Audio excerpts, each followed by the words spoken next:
Allô plein de friends, mon nom est Dave et je vous souhaite la bienvenue sur la chaîne YouTube de Mr. Plante. Ici, je te partage mes projets de jardinage hydroponique, des projets comme faire pousser des piments forts et des fines herbes en hydroponie. Et puis, je te partage aussi ce que je fais avec ces plantes comestibles-là rendues dans la cuisine. C'est justement une de ces vidéos-là que je vais te présenter aujourd'hui. Je vais te montrer comment je transforme du basilic thaï en délicieux pesto épicé. Pour le côté épicé ou piquant du pesto, je vais utiliser les piments forts que tu vois ici. C'est des Red Hot Chili Pepper.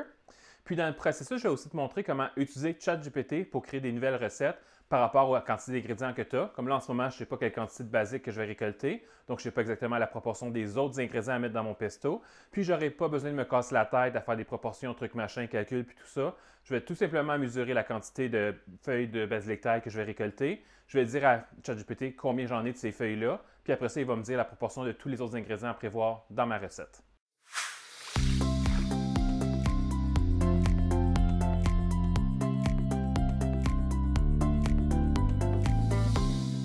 On s'entend que je suis plus que dû pour donner une bonne trim à mon plant de basilic thaï. Même chose pour la nette, même chose pour la mélisse. On s'entend que tout ça, c'est vraiment très dû pour avoir une bonne taille, une bonne trim.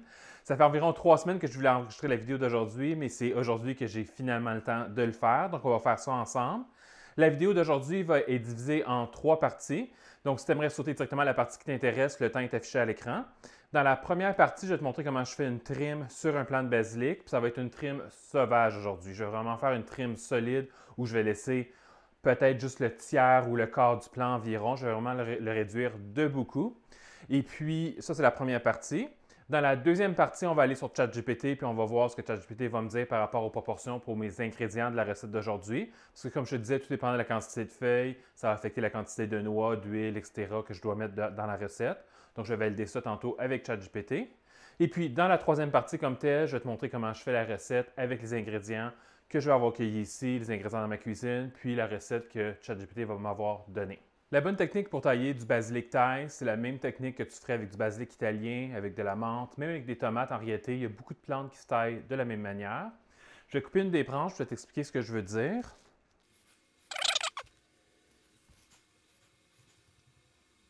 Tiens, on va y aller avec cette branche-là, elle dépasse beaucoup, puis c'est une branche que je voudrais plus avoir sur le plan, fait que je vais l'enlever complètement. Donc là, je vais la couper à la base. Normalement, tu ne vas pas vouloir couper ça à la base quand tu vas tailler ton plant. En réalité, je le taille comme ça parce que je veux te montrer là, le principe de ce que je vais t'expliquer. Puis ça, c'est justement une des branches que j'ai déjà taillées dans le passé. Donc, essentiellement, tu as la tige principale, et puis à intervalles réguliers, tu as des tiges latérales comme ça sur lesquelles il y a des feuilles. Tu vois, j'ai une paire ici qui fait un Y, j'en ai un autre ici qui fait un Y, j'ai un autre Y ici. Puis la méthode, c'est de le couper juste au-dessus d'un Y. Puis tu peux le voir ici en réalité, tu vois le petit bout de branche qui est ici, c'est parce que je l'ai déjà taillé ce plan-là à cet endroit-là. Puis ce que ça fait quand tu le coupes juste au-dessus d'un Y, c'est qu'il va rediriger l'énergie qu'il enverrait dans sa tige principale pour l'envoyer sur ses tiges latérales. Puis là, la plante va se mettre à mettre de l'énergie sur faire des feuilles, des fleurs, si c'est une plante à fruits comme une tomate, des fruits, dans ses tiges latérales. C'est pour ça qu'on dit souvent au niveau des plants de tomates, des plants de piment, qu'il faut topper nos plants, donc couper le dessus des plants, parce qu'à ce moment-là, la plante redirige son énergie dans les branches latérales pour faire plus de fruits, que ce soit des tomates, des piments, des aubergines, peu importe c'est quoi le fruit que tu fais pousser, qu'il y en ait plus de fruits. Puis en ayant plus de branches latérales qui sont plus matures, aussi ça fait plus de branches qui peuvent supporter des fruits. Fait que c'est le même principe en réalité d'une plante à feuilles comme du basilic. Fait au niveau du basilic, tu vas vouloir couper comme j'ai fait ici. Là, aujourd'hui, si j'aurais voulu couper cette branche-là pour de vrai, pour laisser un bout dessus, j'aurais probablement coupé ici. Fait que tu vois ici, j'ai une tige, j'ai des petites feuilles ici que je peux enlever, là, qui sont juste des suckers finalement. Je ne sais pas si sur du basilic ça s'appelle des suckers, mais c'est des feuilles ou des branches qui ne vont jamais réellement produire, qui tirent de l'énergie sur la plante, mais qui ne vont pas vraiment contribuer, puis qui ne vont pas se rendre à l'étape de te produire des feuilles que tu vas pouvoir manger. Fait que moi, ce que j'aurais fait, si j'aurais pas coupé à la base ici, parce que je voulais complètement l'enlever, cette branche-là, j'aurais laissé la tige principale. Le long de la tige principale, j'aurais enlevé les petites branches. Puis ici, au premier Y, j'aurais coupé juste ici, au niveau du premier Y, puis en diagonale, comme ça. Comme ça. De cette manière-là, la plante va rediriger son énergie vers ces petites feuilles-là, ces petites branches-là. En réalité, ces branches-là, en ce moment, ils s'étiolent parce qu'ils ne recevaient pas de lumière à cause de toute la plante par-dessus. Mais en la laissant comme ça dans la machine, elle va recevoir beaucoup plus de lumière, il n'y a plus de plantes au-dessus qui fait de la compétition. Ils vont devenir plus grosses, les tiges, les feuilles vont grossir, etc. Donc là, dans la réalité, ce que je vais faire, c'est que je vais garder ces morceaux-là parce qu'il y a des feuilles qui sont bonnes dessus. Étant donné que ça fait longtemps qu'il est vraiment dû mon plan de basilic pour être trimé, Ce qui va se passer aujourd'hui, c'est qu'il y a une partie des feuilles qui sont encore belles, qui sont vertes, surtout celles qui sont sur le dessus, mais par en dessous, il est devenu très dégarni. Fait que je pense qu'au final, quand il va rester à peu près un tiers ou un quart de ma plante restant dans la machine, disons, je pense qu'il n'y aura pas beaucoup de feuilles. Je vais essayer de laisser quand même un petit peu de feuilles pour que la plante puisse faire un minimum de photosynthèse pour kickstarter ça pour peut-être une deuxième génération de plantes. Par contre, si toi, tu es en train de trimer en ce moment un plant de basilic italien, le genre de basilic avec lequel on fait du pesto normalement, là, à ce moment-là, si ton plant de basilic est rendu en fleurs comme ça, ton chien est mort, c'était vraiment à l'étape de récolter le plant au complet, transformer tout ce que tu peux dessus, jeter la balance poubelle, puis partir à un nouveau projet. Sur du basilic italien, on va dire régulier, donc du basilic italien que tu utiliserais pour faire du pesto ou mettre dans de la bouffe comme des plats de tomates.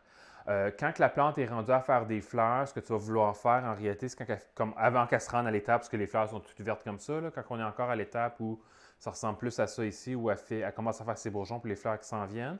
Ce que tu vas vouloir faire sur du basilic italien, c'est enlever les fleurs comme ça. Encore une fois, tu vas couper en diagonale. Bref, en enlevant la fleur comme ça, les fleurs qui poussent sur ton basilic, ce que ça va faire, c'est que l'énergie que le plant enverrait normalement dans sa fleur va être redirigée plus bas puis latéralement dans ses branches puis dans ses feuilles. Fait que quand tu as du basilic italien qui commence à monter en fleurs comme ça, tu vas vouloir enlever les fleurs dès que possible. Tu ne les laisseras pas se rendre jusqu'à l'étape de floraison comme ça. Ici, sur du basilic thaï, je le laisse aller à l'étape de floraison parce qu'en réalité, du basilic thaï, c'est un bébé plant puis pouf, il commence déjà à faire des fleurs. Du basilic thaï et du basilic sacré, c'est deux sortes de basilic qui très rapidement font des fleurs, mais ce n'est pas un signe que le plant arrive en fin de vie et qu'il veut produire des fleurs pour faire des graines qui vont devenir la prochaine plante, comme c'est le cas avec du basilic italien. Donc là, ce que je vais faire maintenant, c'est que je vais trimer ça le plus possible. Comme je dis, je vais ramener ça le plus bas possible. Tu vois, le plant, il se rend jusque-là en ce moment. Puis au final, j'aimerais avoir un plant qui va être au maximum à cette hauteur-là ici. Puis la raison pour laquelle je vais le ramener comme ça en bas, c'est que je vais lui donner comme une seconde vie avant qu'il se rende à l'étape, parce que là, il est vraiment trop vieux puis je dois le jeter. Puis en lui donnant une grosse trim comme ça va traumatiser le plant, ça va le mettre en action pour que ça va le mettre en mode survie en réalité. Il va se remettre à faire des nouvelles pousses, des nouvelles feuilles. Il va me faire une dernière production. Je ne pense pas que je vais me rendre une troisième production. Ça, c'est la première. Puis en réalité, j'aurais dû trimer bien avant pour qu'il fasse une deuxième production, puis peut-être me rendre à une troisième. Mais là, il est trop tard. Le plant est vraiment vieux.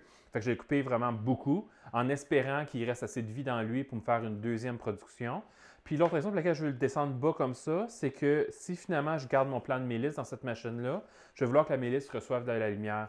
En ce moment, la mélisse, la raison pour laquelle elle est vers le bas, puis comme ça, puis qu'elle pousse plus à l'horizontale qu'à la verticale, c'est que le basilic lui fait beaucoup trop d'ombre. Fait que si je suis pour garder la mélisse ici, ce qui n'est pas sûr pour l'instant, on va voir si j'arrive à transformer ça en pesto ou pas. Donc, prochaine étape ici, c'est faire une grosse trim, ce que j'appelle une trim sauvage.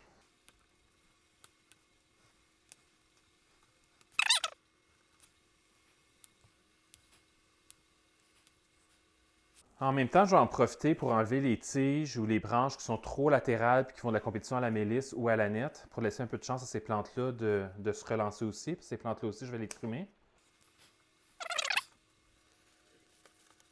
Il y a de la feuille morte là-dedans.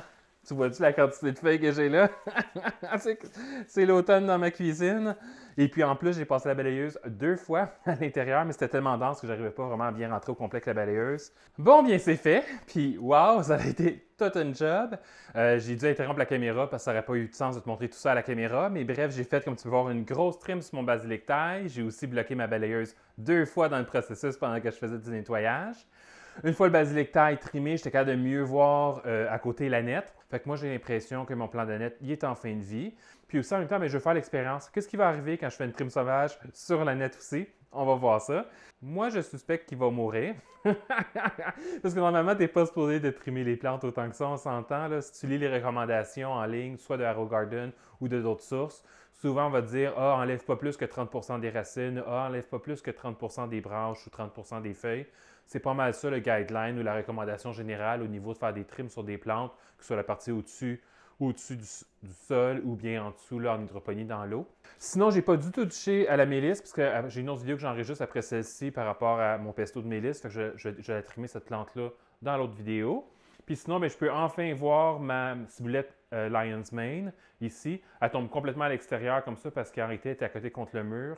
Quand toutes les plantes faisaient de la compétition, elle était à côté contre le mur. C'est ça l'espace qu'elle avait en réalité. Fait que tant qu'à avoir de la ciboulette, je vais en mettre dans mon pesto aujourd'hui. Fait que quand on va aller voir ChatGPT tantôt, je vais lui dire quelle quantité de basilic thaï que j'ai. Puis je vais lui dire aussi, propose-moi une recette qui inclut de la ciboulette dedans. Donc, pour ce qui se passe de la machine ici, c'est terminé maintenant pour la vidéo. Moi, ce que je vais faire en réalité plus tard, c'est que je vais aussi faire une trim de la mélisse. Puis une fois que ça va être fait, je vais faire une vidange de la machine. Je suis dû pour vider l'eau, rincer, puis mettre des nutriments frais.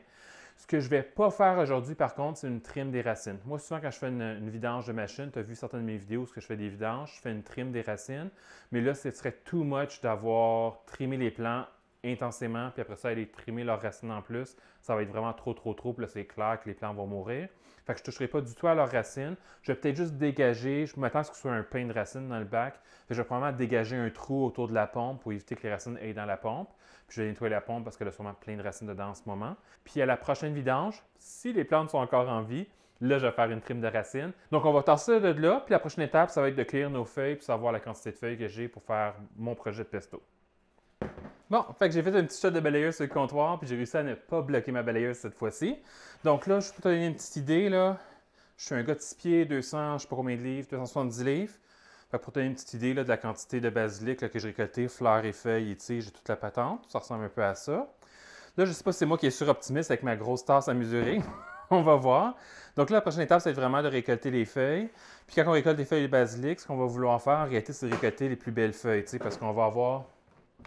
On veut avoir un pesto qui va être beau, qui va avoir une belle couleur verte. Fait qu'on ne mettra pas des feuilles qui sont comme ci, des petites feuilles qui sont jaunies, des feuilles qui sont brunes ou séchées. On va vouloir mettre les belles feuilles fraîches. Fait que si jamais toi tu connais une technique pour récolter plus rapidement que de tirer une feuille à la fois, comme je suis en train de faire en ce moment, je suis tout oui pour des conseils par rapport à ça. Fait que mets-moi un commentaire sur la vidéo sur YouTube ou sur un réseau social si je publie cette vidéo-là sur un réseau social autre que YouTube pour me dire si tu connais une technique où je pourrais récolter plus rapidement. J'ai un petit outil que j'avais acheté pour récolter les fines herbes. Ça ici. Fait que si ton conseil c'est d'utiliser ça, honnêtement, ça marche pas. C'est peut-être moi que ça sert pas bien, mais j'ai essayé de m'en servir, puis honnêtement, ça m'a pas donné des résultats intéressants.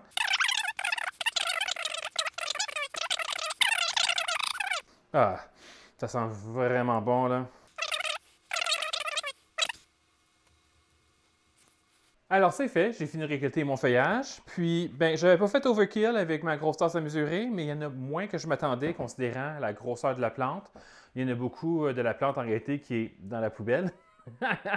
Il y avait beaucoup de feuilles qui étaient soit endommagées, ou ils étaient séchées, ou peu importe, ils n'étaient pas assez belles pour que je vais les mettre dans mon pesto. Fait qu'au final, je le tape un petit peu pour avoir une meilleure mesure. J'en ai pour... Oups, on va les tasses. 2 tasses. J'en ai...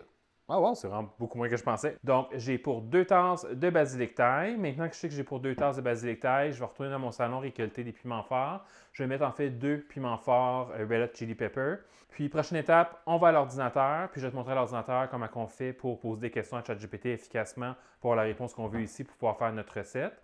Tu pourrais aussi installer l'application mobile sur ton cellulaire ou ta tablette, puis lui demander via l'application mobile. Moi, je n'ai rien pour enregistrer l'écran sur mon cellulaire, fait que je vais le faire à l'ordinateur, mais tu peux faire tout ce que je vais te montrer à l'ordinateur en réalité, tu pourrais le faire aussi sur ton mobile. Si tu utilises la version gratuite de ChatGPT, tu as accès seulement à la version 3.5. Et puis, si tu payes pour un forfait mensuel avec ChatGPT, en plus de la version 3.5, tu as aussi accès à la version 4. Puis, dans la version 4, tu peux créer tes propres GPT sur mesure qui sont optimisés pour des tâches spécifiques, comme par exemple un GPT exprès pour t'aider dans tes projets de jardinage hydroponique ou un GPT créé exprès ou optimisé exprès pour t'aider dans tes projets de cuisine. Puis, tu as aussi accès à une librairie de GPT créée par OpenAI, la compagnie qui fait ChatGPT, et puis par plein d'autres gens à travers la planète qui ont créé des GPT puis qu'ils ont publiés pour les rendre disponibles pour tout le monde. Donc là, pour ma démo d'aujourd'hui, je vais utiliser la version 3.5 de ChatGPT parce que souvent les gens utilisent la version gratuite. Bon, on va y aller vraiment avec la base. Normalement, tu peux aller voir ma vidéo où je te parle plus en détail de ChatGPT. Je t'ai fait une vidéo tutoriel où je te montre comment utiliser ChatGPT dans tes projets de jardinage hydroponique. Puis je t'en dis un peu plus. Mais essentiellement, la base de ChatGPT, c'est la requête, ou en anglais, le prompt, puis ta requête soit le plus détaillée possible. Donc, normalement, quand tu commences une discussion avec ChatGPT, tu veux lui dire qui tu es, qu'est-ce que tu fais, qu'est-ce que tu veux qu'il fasse pour toi, comment tu veux qu'il le fasse. Mais là, ici, on va y aller vraiment simple. On veut juste avoir une recette vite faite, puis on va vérifier si ça fait du sens, sa recette, puis après ça, on va y aller la faire dans la cuisine. Donc, je peux tout simplement lui dire, j'ai 2 tasses de basilic thaï. Je ne vais pas lui spécifier les piments forts parce que je l'ai rajouté de moi-même. Parce que même si je lui demanderais de me proposer une recette de pesto avec du basilic thaï et des piments forts. Il va me dire, mets telle quantité de piment fort, mais en réalité, il ne sait pas réellement parce que la quantité de piment fort que je vais mettre, ça va dépendre de la sorte de piment fort que je mets, puis comment piquants ils sont, puis aussi mon goût à moi, à quel point je veux que mon pesto soit piquant. Comme j'ai dit tantôt, moi, je vais mettre 2 piments forts, 2 petits Red Hot Chili Pepper, parce qu'ils sont quand même pas mal forts, ces piments-là. Mais je veux quand même avoir un certain goût de piquant, mais sans que le goût de piquant soit tellement fort que je ne goûterai pas le basilic thaï.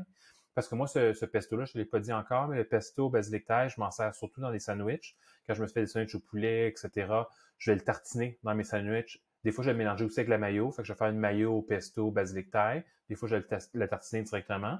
Mais dans un cas comme dans l'autre, j'aimerais ça avoir un petit kick de piquant dans ma sandwich, mais pas exagérément piquant au point où que je goûte plus le poulet, je goûte plus le pesto, etc. Fait que je vais juste lui dire, j'ai 2 tasses de basilic thaï. Peux-tu me proposer, je vais lui spécifier de feuilles, pour être sûr que ce soit clair pour lui, de feuilles de basilic thaï. Peux-tu me proposer une recette de pesto? Fait que là, on va le laisser aller. Puis, je vais me prendre des notes. OK, donc là, il me dit 2 tasses de basilic thaï, 1/4 de tasse de noix de cajou ou de cacahuètes non salées. Moi, je vais utiliser des noix de Grenoble aujourd'hui parce que j'ai des noix de Grenoble dans mon garde-manger. C'est des noix que j'aime pas manger crues. Par contre, c'est vraiment bon dans le pesto. Je m'en suis déjà servi dans le passé dans le pesto. Donc, je m'en sers dans le pesto maintenant. C'est beaucoup moins cher que les traditionnelles noix de pain, on s'entend. Après ça, 2 gousses d'ail pelées. Là, j'ai oublié de lui dire que je vais mettre de la ciboulette. Fait que je vais peut-être mettre 1,5 gousses d'ail, disons, puis de la ciboulette. 1/4 de tasse de parmesan râpé, ça fait du sens. 1 demi-tasse d'huile d'olive extra vierge, ça fait du sens aussi. Moi, j'ai remplacé l'huile d'olive par de l'huile d'avocat parce que c'est ce que j'ai dans ma cuisine. Ça revient au même en réalité, là, ça change pas tellement le goût, l'huile d'olive ou l'huile d'avocat. Sel et poivre fraîchement moulus, selon votre goût. Puis là, il nous explique comment faire la recette. Moi, je ne lirai pas comment faire la recette parce que je trouve que c'est trop de trouble la manière traditionnelle de faire du pesto où on le fait par étapes, truc machin. Tu vas voir, moi, je flanque tout dans le Nutriboulette, je fais tout d'un coup. Donc, je vais prendre ça en note, puis après ça, on va aller dans la cuisine pour la suite des choses. Une fois de retour dans la cuisine, je me rends compte que ChatGPT ne m'a pas proposé de mettre du jus de citron dans mon pesto. Moi, je vais y aller à vue d'œil, au pif. Je vais mettre une cuillère à soupe. Je pense que ça va être correct. Ça va donner un petit goût, là. Ça va faire un agent de conservation aussi. Fait que c'est une bonne chose de mettre le jus de citron pour ça aussi. Donc, on va y aller avec les 2 tasses de feuilles de basilic thaï qu'on a récoltées tantôt. Au niveau du parmesan, ChatGPT me parlait de mettre 1/4 de tasse. Je l'ai mis en réalité 1/3 parce que je voulais que ça goûte un peu plus le parmesan. Donc, j'ai mis 1/3 pour ça. Au niveau des noix, il me proposait de faire 1/4 de tasse de noix. Là, j'ai réellement mis 1/4 de tasse de noix. J'ai mis des noix de Grenoble parce que, comme je te dis, c'est ce que j'ai en ce moment. Je vais mettre mes piments forts. Fait que le piment fort, j'ai récolté 2 petits piments forts rouges. Il y en a un qui est peut-être un petit peu orange encore. L'autre est très rouge. Fait que je vais juste les équeuter en réalité. J'ai pas besoin de les couper en morceaux parce que là, une Nutriboulette, c'est un malaxeur. J'ai pas de robot culinaire, c'est pour ça que j'ai fait une Nutriboulette aussi. Si toi, tu as un robot culinaire, peut-être que ça fait une différence, mais honnêtement, j'ai fait du pesto dans des robots culinaires puis dans mon Nutriboulette. Puis je vois pas la différence, ça non plus, au niveau du résultat final. Excepté qu'avec les Nutriboulette, ça va beaucoup plus vite. Fait encore une fois, je sauve du temps. Je vais mettre ma cuillère à soupe de jus de citron. Au niveau de l'huile, il m'a recommandé de mettre une demi-tasse d'huile. Fait que j'ai remis une demi-tasse, mais j'ai l'impression que c'est peut-être pas assez. Fait que je vais commencer avec la demi-tasse qu'il me recommande. Puis si je vois que c'est pas assez puis que mon pesto est trop solide, je vais en rajouter un petit peu plus. J'ai récolté 7, je sais pas si on appelle ça des branches ou des brins de ciboulette. Oups, je vois qu'il y a des petits bouts séchés. On va couper les petits bouts séchés ici. Donc j'ai récolté 7. Puis finalement, je t'ai parlé de faire une gousse et demie d'ail. Puis j'ai réalisé après coup que l'ail, c'est une des choses qui donne le bon goût au pesto. Fait que j'ai gardé quand même 2 gousses au complet que je vais mettre là-dedans. J'aurais pu l'émincer, mais en réalité, je vais tout pulvériser dans le Nutriboulette. Fait que c'est pas nécessaire. Juste voir, il manquerait le sel aussi. Au niveau du sel, il m'a parlé de faire sel et poivre au goût. Alors pour le sel, ce que je vais faire, c'est que je vais utiliser, moi j'utilise du sel, du pickling salt. Donc, du sel pour marinade et conserve. Fait que moi, pour cette quantité que j'ai là, au goût, je vais mettre une cuillère à thé. C'est une cuillère à thé que je ne mesure même pas avec une cuillère à thé. En réalité, je la mesure avec une cuillère à manger. Fait que c'est vraiment très au vu, mon affaire. Tiens, on va dire que c'est une tasse. On fait une tasse. Ce serait trop une tasse de sel. Une cuillère de sel. On va mettre du poivre. Le poivre, j'ai pas besoin d'en mettre tant que ça, parce que mon clic, il va venir du piment fort. Fait que je vais juste en mettre un tout petit peu. Je pense que j'ai mis tous mes ingrédients. Ouais, tout est là. Donc, j'espère que je n'aurai pas trop à me battre. Des fois, dans le Nutriboulette, quand il n'y a pas assez de liquide, ça ne fonctionne pas bien. Puis, si c'est le cas, je vais tout simplement rajouter de l'huile. Ouais, c'est ça qui se passe. Il n'y a pas tout à fait assez de liquide. Fait que ce que je vais faire, c'est que je vais rajouter un tout petit peu... Oh, c'est pas si mal quand même. Je vais quand même rajouter un petit peu d'huile pour que ça se pulvérise un peu mieux. Ouh, ça sent bon, là. Ça sent frais. Juste en mettre un petit peu.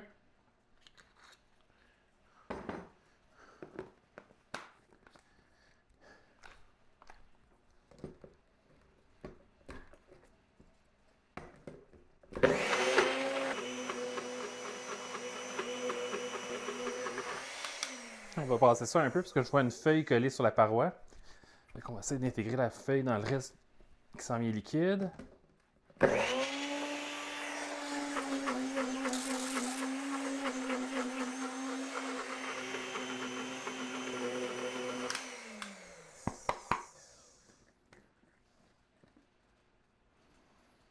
Ah oui, la texture a de la belle.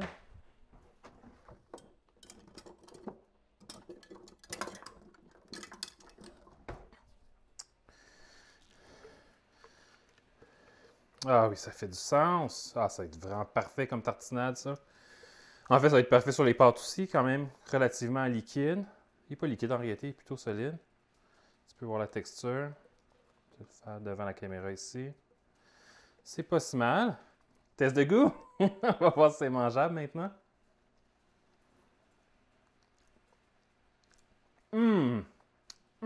Ouais. Ouais. Un peu trop salé par contre. Ouais. J'aurais peut-être mis la moitié du sel que j'ai mis. Mais le goût est vraiment bon.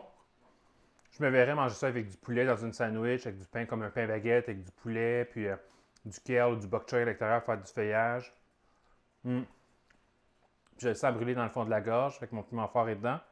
Super, c'est un succès! Fait qu'à guess, ça conclut la vidéo d'aujourd'hui. J'espère que tu as trouvé ça intéressant, puis que j'ai pas un paquet de verre dans mes dents. Si tu aimerais voir faire plus d'épisodes de recettes comme ça, fais-moi signe dans les commentaires de la vidéo. En réalité, presque tous les aliments, presque toutes les plantes, pardon, que je fais pousser dans mes machines hydroponiques, je les transforme d'une manière ou d'une autre en quelque chose comme du pesto ou autre chose. Fait que si ça t'intéresse d'en voir plus, laisse-moi un commentaire. À la prochaine!